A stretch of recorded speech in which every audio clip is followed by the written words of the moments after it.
Giraffes can't dance.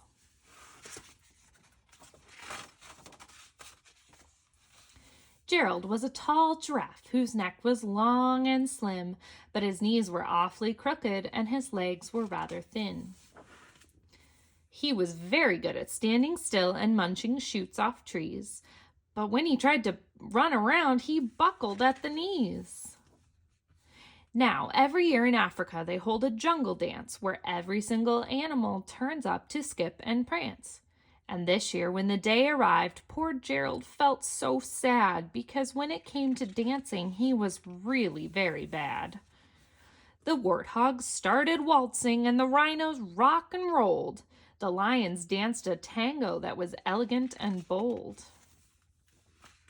The chimps all did a cha-cha with a very Latin feel, and 8 baboons then teamed up for a splendid Scottish reel.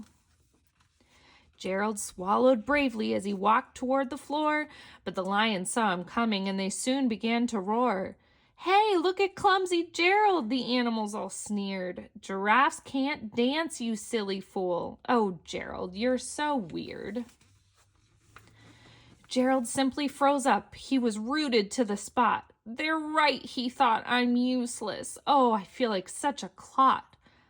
So he crept off from the dance floor and he started walking home. He'd never felt so sad before, so sad and all alone. Then he found a little clearing and he looked up at the sky. "The moon can be so beautiful," he whispered with a sigh.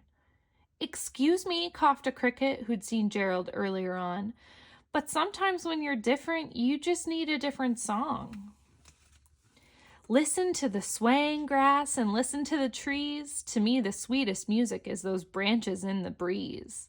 So imagine that the lovely moon is playing just for you. Everything makes music if you really want it to. With that, the cricket smiled and picked up his violin. Then Gerald felt his body do the most amazing thing.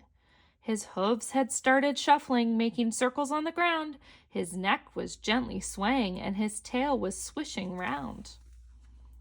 He threw his legs out sideways and he swung them everywhere. Then he did a backward somersault and leapt up in the air.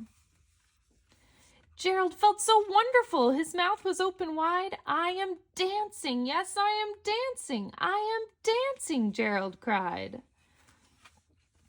Then, one by one, each animal who'd been there at the dance arrived while Gerald boogied on and watched him quite entranced.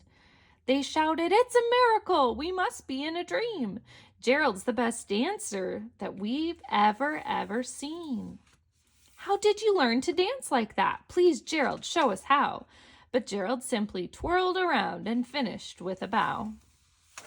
Then he raised his head and looked up at the moon and stars above. "We all can dance," he said, "when we find music that we love."